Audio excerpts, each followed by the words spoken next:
E hoje estamos recebendo o Dr. Paulo, que no bloco anterior eu deixei uma perguntinha para ele, que era justamente como é que um pai que corre, fica o dia inteiro trabalhando, aí a mãe chega e diz assim, olha, nossos filhos fizeram isso de errado, vá conversar com eles.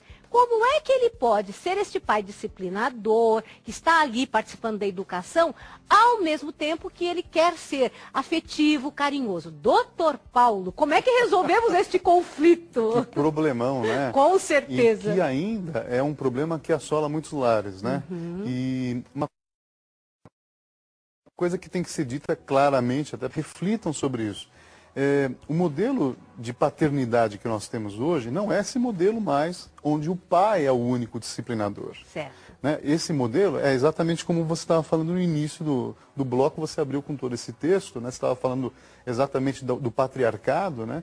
E o legado que nós temos do patriarcado é exatamente esse, né? A figura do homem como figura de autoridade, mas a mãe também é uma figura de autoridade. Sem dúvida. Então, o ideal nessas horas é pai e mãe conversarem, né? E terem um diálogo único, né? Com relação à disciplina dentro de casa. Então, por exemplo, podemos começar assim, o pai chegou, a mãe vai falar, olha, aconteceu uma série de problemas, quero conversar com você. Então, ao invés de já jogar tudo isso na frente dos filhos, conversamos sim separado, chegamos a uma conclusão até do que esta mãe espera que este pai faça, não é? E depois vamos lá conversar com as crianças. Perfeito, não tem melhor sugestão do que essa. Sempre é interessante conversar antes, né? Olha aí, gente. O time, né? Ou seja, o tempo em que a gente tem que agir, né? Não necessariamente é na hora. Certo. Né? Muitas vezes, dependendo da faixa etária, inclusive, é melhor que não se faça nada na hora. Né? Melhor abaixar os ânimos e aí conversar sobre isso.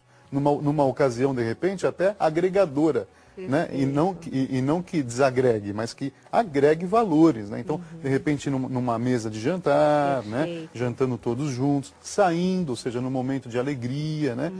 A disciplina ela tem que ser encarada sempre como algo positivo, né? E não ligado a algo negativo. Então podemos começar assim, me corrija se eu estiver errada, doutor. Chegamos em casa, primeiro beijamos todo mundo, cumprimentamos, não é verdade? Depois conversamos a respeito dos problemas e aí vamos chegar a uma conclusão, não é? Porque às vezes a pessoa chega, o pai fala muito isso, acabei de pôr o pé na porta, minha esposa vem atrás e fala, olha, aconteceu isso, ele brigou, ele bateu, foi mal na escola. Aí o pai fala, meu Deus do céu, então vamos entrar naquele clima, né? E o pai lá dá o beijinho, não é verdade? Isso, perfeito. Diga, Marcinho. Como que é o negócio aí, Suzy? Primeiro beija, depois bate? Não, bater não, absolutamente. Primeiro beija, conversa, né? E depois vamos falar sobre os probleminhas que estão acontecendo. Agora, estava falando sobre beijo, sobre afeto. Muitas vezes o pai tem dificuldade de expressar esse carinho de toque, não é verdade, doutor? Sim, sem dúvida. E aí, como é que a gente pode estimular o pai a realmente a dar aquele beijo, sabe, o abraço, no menino principalmente? Eu vejo muitos meninos falando, puxa, meu pai não me beija. Ô Marcinho, o seu pai é assim de te beijar, de te abraçar, falar que te ama?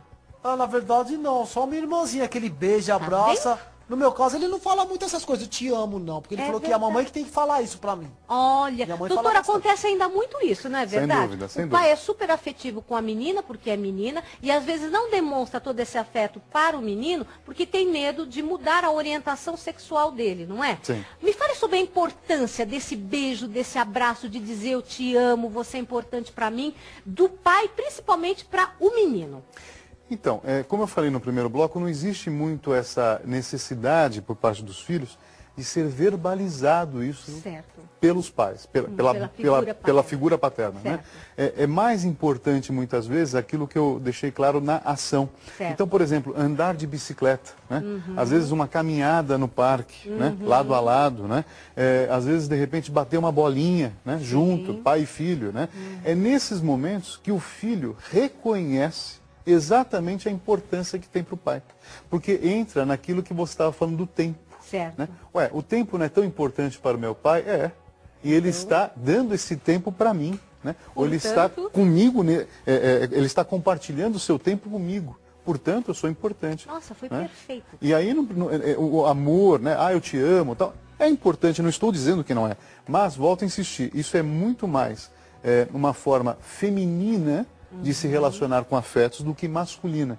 E eu não estou aqui também falando que não é necessário. Sim. E também não estou falando que é importante, longe de mim. Estou só dizendo que existem essas diferenças. E as crianças entendem isso, compreendem isso.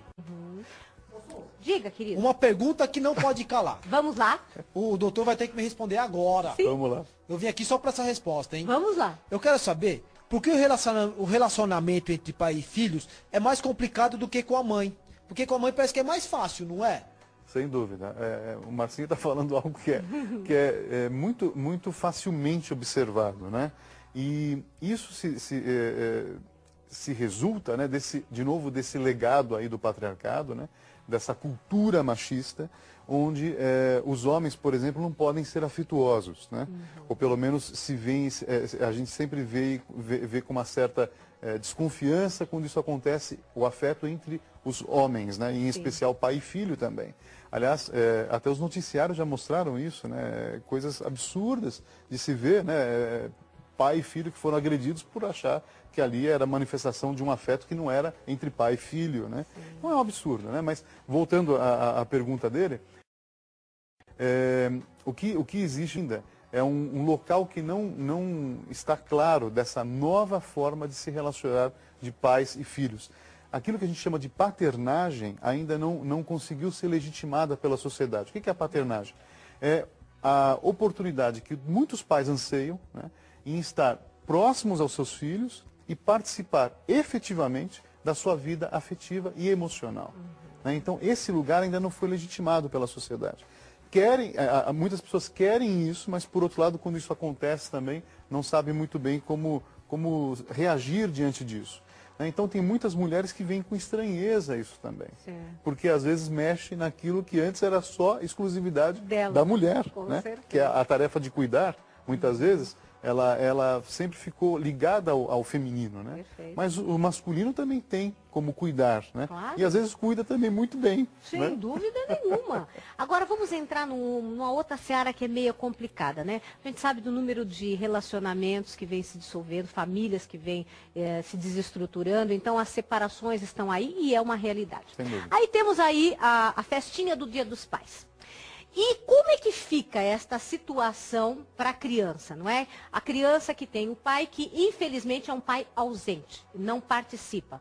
A mãe muitas vezes vem com essa questão, meu filho deve participar desta comemoração, já que o pai dele é um pai ausente, que isso aí que não vai participar, então ele vai ficar frustrado, ou devo evitar que ele passe por essa frustração de ter aquela comemoração, então ele, como pai, já sei que não vai comparecer, vou evitar que ele participe. Qual seria a melhor atitude? Bom, cada caso é um caso, né? Não dá para a gente generalizar, mas de uma forma muito inespecífica eu poderia dizer o seguinte, participa sim da festa, né? E obviamente a escola, penso eu, vai ter uma forma mais adequada de manejar essa situação. Né? Porque a criança não participando, né, desse tipo de festa, desse tipo de comemoração, ela também pode se sentir excluída nesse sentido. Né? Sem dúvida. Então, uma orientação por parte da escola é sempre muito interessante. Família e escola tem que estar sempre par e passo. Né? Não dá para ser diferente. Agora, voltando para essa sua observação da separação, tal, enfim, nós temos que nos lembrar que os pais, homem e mulher, quando se separa, então é isso que eu acho que é sempre muito importante de ressaltar. Tem uma separação conjugal, ok, não deu certo, incompatibilidade de gêneros, todas aquelas justificativas que a gente ouve há trocentos anos. Perfeito, ok, não precisa realmente ficarem juntos. Mas, lembrem-se, não é possível se separar da família. Toda vez que se tenta isso, o risco é muito grande, tanto para as pessoas que estão tentando, como para as pessoas que nem estão ali como participantes disso, ou protagonistas disso, né? Todos sofrem com isso, né? E pertinente aí a essa questão que colocou, o que me diria daquela mãe que muitas vezes fala assim, o seu pai não está pagando a pensão e tudo mais, então ele não tem o direito não de vir até aqui, ele não tem sido um bom pai, ele não vem com a frequência que deveria, então também quando ele quiser vir, eu não vou deixar. Ou ele vem como tem que ser, sim, ou então ele não vai ter contato com você. O que representa isso para esta criança? Eu diria que é péssimo para a criança né? Não importa se é menino ou menina, ouvir coisas desse tipo, né? No direito, o direito avançou muito nesse sentido, né? O direito tem observado exatamente essas tendências e uma delas é esse envolvimento do pai, né? Cada vez mais presente e constante na família. Então, existem algumas figuras jurídicas como a alienação parental, né? Que o cônjuge que faz isso, ele pode inclusive ser enquadrado juridicamente, né? E pode responder por isso, porque isso é um crime, né, digamos assim, né? Está previsto em lei, inclusive, hoje. E a gente tem também, por exemplo, saindo dessa esfera mais tensa, nós temos, por exemplo, a guarda compartilhada. O que é a guarda compartilhada? É nada mais do que a concretização de um desejo paterno. Porque antes, sempre a guarda dos filhos ficava a mãe, né? A mãe que tinha esse direito quase que inquestionável. Né? Hoje não é que se questiona esse direito, mas o pai também tem direito se ele assim quiser. Né? Então a guarda compartilhada é um grande avanço da área do direito. Com certeza, né? Sem dúvida nenhuma. E só beneficia a criança. Sem dúvida. Sem dúvida. É esse o objetivo principal. Porque muitas vezes a mãe tentando atingir o pai, porque realmente esse pai não está agindo adequadamente, não vê o mal que está fazendo para a criança. Não é? Então a criança tem que ser poupada dessa situação. E quanto a essa questão de, como o doutor falou, da criança que, infelizmente, o pai não é um pai presente, mas que tem a festinha, a gente não pode ficar poupando os filhos de certas situações que ele vai ter que passar, frustrações que fazem parte do dia a dia. Olha quantas coisas a gente aprende no nosso programa Suzy, Família em Foco. Esse programa tá muito legal, né? Tá bom, não é? Eu tenho mais uma pergunta que não pode calar. Sabe, eu tenho observado? O quê? Que os meios de comunicação, eles não valorizam muito a figura do pai, né? Ou do homem. Por que será, hein, Suzy? Vamos perguntar isso pro doutor Paulo? Doutor, responde, então. Essa observação é muito pertinente, porque, na verdade, o que acontece é que os meios de comunicação não são vilões, né? Eles apenas amplificam aquilo que acontece na sociedade, né? Então, o que tem se observado é que desde a metade do século passado, da metade do século passado, não faz muito tempo assim, né? De 1950 para cá, tanto o machismo quanto o patriarcado começou a ser questionado. Né? E, consequentemente, as críticas vêm de todos os lados. E os meios de comunicação sensíveis a isso também acabam encabeçando isso. Né?